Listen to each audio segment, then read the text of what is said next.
এই দুনিয়ার পুরো জীবনটা এটা হচ্ছে লালসাময় একটা জীবন, লোভ, মরিচিকা, মায়াজাল। এই মায়াজালে আমরা আটকে আছি, ফলে মৃত্যুর কথা আমরা ভুলে গিয়েছি। পাগলের মতো ছুটছি, আরো টাকা লাগবে, আরো খ্যাতি লাগবে, আরো যশ লাগবে, আরো দাপট লাগবে আমার। এত টাকা দিয়ে কি হবে? এত সম্পদ দিয়ে কি হবে? এত ব্যস্ততা দিয়ে কি হবে তোমার? স্টপ, থামো, অনেক হয়েছে, আম্মা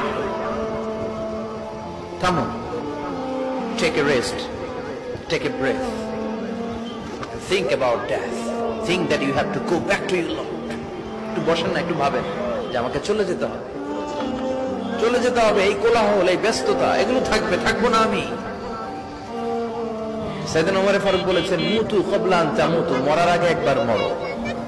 হাসিবু ক্বাবলা আন তুহাসাবু আলাইকুম, তোমার হিসাব নেওয়ার আগে তুমি একবার নিজের হিসাবটা করো না। কাগজ বের করে একটু লিখো না, কি কি ভালো কাজ করছিলা, যেগুলো দিয়ে নাজাতের ওসিলা হতে পারে, 1 2 3, আর কি কি আকাম কুকাম করছো দেখো না, লিখে দেখো তোমার অবস্থাটা কি। মরার আগে একবার মরো। মরার আগে খাটের মধ্যে শুয়ে শটান করে চোখ বন্ধ করে একবার মরার ভান করে দেখেন কেমন লাগে। চোখটা বন্ধ করেন আর ভাবেন আপনি নাই, কি কি হতে পারে ভাবেন।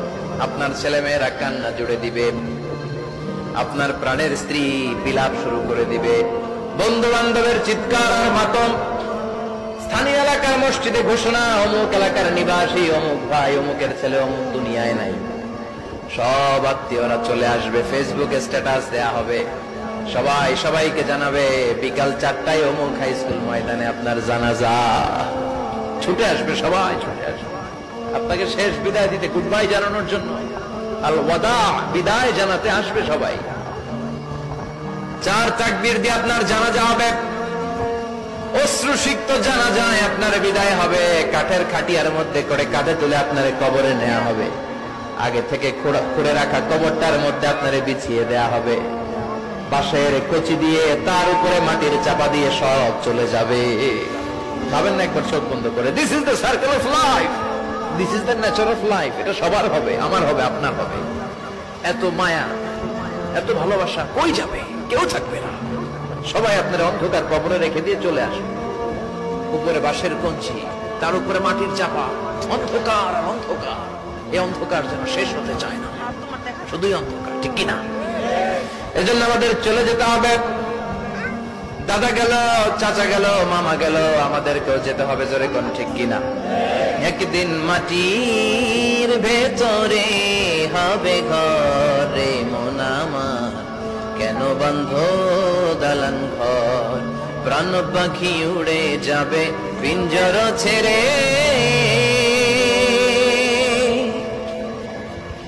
ধরা ধামে সবই রবে, তুমি যাবে চলে, বন্ধু বান্ধব যত, মাতা পিতা দ্বারা সুত, সবই হবে তোমার পরে, মন আমার কেন বন্ধ দালান ঘর, একদিন মাটির ভেতরে হবে ঘরে মন আমার, কেন বন্ধ দালান ঘর, ঠিক কিনা?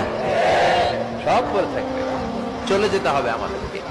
এজন্য আখিরাতের কথা যেন আমাদের স্মরণ হয়। বিশ্বনবী বলতেন, নাহাইতুকুমান জিয়ারাতিল কুবুর, আমি তোমাদেরকে কবর জিয়ারত করতে আগে নিষেধ করতাম, কিন্তু এখন নিষেধাজ্ঞা প্রত্যাহার করে নিলাম। এখন সব সময় তোমরা কবরের সামনে যাবা আর জিয়ারত করবা। কবরস্থানে জানতো, বড়ুয়া কৃষ্ণপুরের এই গ্রামের কবরস্থান আছে কোন দিকে? পূর্ব দিকে আছে, গোখরার জলের ওদিকে। যান আপনারা, একটু যাবেন, একটু গেলে আখিরাতের কথাটা স্মরণ হবে। ওখানে ছোট শিশুরা শুয়ে আছে, কিশোর যুবকরা আছে, আপনার মতো তাগড়া যুবক, মুরব্বীরা আছে। এরা এই এলাকায় থাকতো, এরা আকাশ থেকে নেমে আসে না, এই এলাকার সন্তান আজ নাই। একটা সার্টেন পিরিয়ড শেষে আপনিও থাকবেন না। This is the nature of life, this is the circle of life. ছোট্ট শিশু হয়ে এসেছিলেন, শৈশব, কৈশোর, যৌবন, প্রৌঢ়ত্ব। আগে ছিলেন সিঙ্গেল, বিয়ে করে হয়ে গেলেন ডবল। এরপরে আল্লাহ আপনাকে একটা মেয়ে দিল, এরপরে মেয়েকে বিয়ে দিয়ে শ্বশুর হলেন, এরপরে ওই মেয়ের ঘরে সন্তান হতে নানা হলেন। আর কতদিন? অনেকদিন হলো তো, অনেক লম্বা সময় পেয়েছেন আপনি। Think about that. এবার যাওয়ার কথা ভাবেন, আখিরাতের সামানের কথা ভাবেন, ফিরে যেতে হবে। কি শক্তিশালী যুবক, বার্ধক্য চলে আসলে লাঠি ছাড়া চলতে পারে না। কুচকুচে কালো দাড়ি সাদা হয়ে যায়, দাড়ির শুভ্রতা, বয়সের ভার, রং ধরা যৌবন জং ধরে শেষ, ঠিক কিনা? This is the circle of life. যুবক ভাইরা, এটাই জীবন, চলে যেতে হবে, কেউ থাকতে পারবে না, ঠিক কিনা? এটা রিমাইন্ডার আল্লাহ এই সূরার ভিতরে দিয়েছে যে তোমাদেরকে ফিরে যেতে হবে, এই লোভ লালসা ছেড়ে দাও। রব্বুল আলামিন বলেন, আলহাকুমুত তাকাসুর হাত্তা যুরতুমুল মাকাবির। ও গোলাম, দুনিয়ার সম্পদ, লোভ লালসা তোদেরকে পাগল বানিয়ে দিয়েছে। এই লোভ পাগলামি কোনোদিন তোদের থামবে না যতদিন না তোরা কবরে ঢুকবি, ঠিক কিনা? কার কথা? আল্লাহ বললেন, দুনিয়ার সম্পদ আর লোভ আর মোহে তোমরা গাফেল হয়ে গিয়েছো। আখিরাতের কথা বেমালুম তোমরা ভুলে গিয়েছো, কিন্তু আখিরাতে তোমাদের যেতেই হবে, কবরের বাড়িতে তোমাদের ঢুকতেই হবে, ঠিক কিনা? যেতেই হবে, আমরা ভুলে যাই। আলহাকুমুত তাকাসুর, অতিরিক্ত পাওয়ার লোভ, বেশি বেশি খাওয়ার লোভ, বেশি বেশি জমানোর লোভ মানুষকে গাফেল বানিয়ে দিয়েছে। এটা মানুষের স্বভাব।